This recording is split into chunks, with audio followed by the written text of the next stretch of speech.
ಇದ್ದಂಗೆ ದೇವೇಗೌಡರ ಮೇಲೆ ಮರುಕ ಹುಟ್ಟಿದೆ. ಆ ಮರುಕದ ಹಿಂದೆ ಸಹಜತೆ ಇಲ್ಲ ಅನ್ನೋದು ಅವ್ರ ಮಾತಿನಲ್ಲೇ ವ್ಯಕ್ತ ಆಗಿದೆ. ಅವ್ರ ಮಾತಿನಲ್ಲೇನೆ ಆ ಮರುಕಕ್ಕೆ ಬರೀ ಕೃತಿಮತ ಇದೆ. ಆ ಮರುಕ ನಾಟಕೀಯವಾಗಿತ್ತು ಅನ್ನೋದನ್ನ ಅವರ ಮಾತುಗಳೇ ವ್ಯಕ್ತ ಆಗ್ತದೆ. ಹಾಗಾಗಿ ಈ ನಾಟಕದ ಮಾತುಗಳಿಗೆ ಉತ್ತರಿಸಬೇಕಾದ ಅವಶ್ಯಕತೆ ಇಲ್ಲ. ದೇವೇಗೌಡರು ಮಾಜಿ ಪ್ರಧಾನಿಗಳು, ಮುತ್ಸದ್ದಿ, ಅವ್ರ ಬಗ್ಗೆ ಇರುವ ಗೌರವ ಸ್ಥಾನದ ಆಧಾರದಲ್ಲಿ ಬಂದಿದ್ದಲ್ಲ, ಅಧಿಕಾರದ ಆಧಾರದಲ್ಲಿ ಬಂದಿದ್ದಲ್ಲ. ಅದಿರೋ ಸಹಜವಾಗಿರುವಂತ ಗೌರವ, ಸಹಜವಾಗಿರುವಂತ ವಾತ್ಸಲ್ಯ, ಆ ಪ್ರೀತಿ ಅವ್ರು ತೋರಿಸಿದ್ದಾರೆ ಪ್ರಧಾನಮಂತ್ರಿ ನರೇಂದ್ರ ಮೋದಿ ಅವ್ರ ಮೇಲೆ. ಆ ಸಹಜ ಪ್ರೀತಿ, ಆ ಸಹಜ ವಾತ್ಸಲ್ಯ ಅದು ವ್ಯವಹಾರ ಸಂಬಂಧದ ಮೂಲಕ ಬಂದಿರೋದಲ್ಲ. ಹಾಗಾಗಿ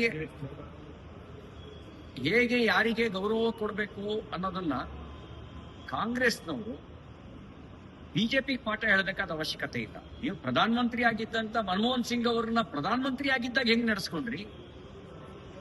ನೀವು ಪಿ ವಿ ನರಸಿಂಹರಾವ್ ಅವರ ಅಂತ್ಯ ಸಂಸ್ಕಾರ ಸಂದರ್ಭದಲ್ಲಿ ಯಾವ ರೀತಿಯ ದ್ವೇಷವನ್ನು ತೀರಿಸಿದ್ರಿ?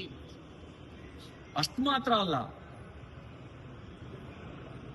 ಸಂವಿಧಾನ ಶಿಲ್ಪಿ ಅಂಬೇಡ್ಕರ್ ಅವರಿಗೆ ಬದುಕಿದ್ದಾಗ ಹೇಗೆ ಅಪಮಾನ ಮಾಡಿದ್ರಿ, ಸತ್ತಾಗ ಹೇಗೆ ಅಗೌರವ ತೋರಿಸಿದ್ರಿ?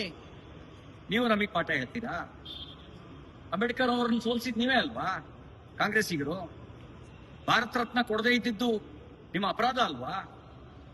ಅಷ್ಟು ಮಾತ್ರ ಅಲ್ಲ, ದೆಹಲಿನಲ್ಲಿ 6 ಅಡಿ 3 ಅಡಿ ಜಾಗ ಕೊಡ್ದಲೇನೆ ನಿಮಗೆ ಮಾತ್ರ 106 ಎಕರೆ, ನಿಮ್ಮ ಕುಟುಂಬಕ್ಕೆ, ನಿಮ್ಮ ಖಾನ್ದಾನಕ್ಕೆ 106 ಎಕರೆ ಬರ್ಕೊಂಡು ಅವರಿಗೆ ಅಪಮಾನ ಮಾಡಿದ್ದು ನೀವು ನಮಗೆ ಪಾಠ ಹೇಳ್ತೀರಾ?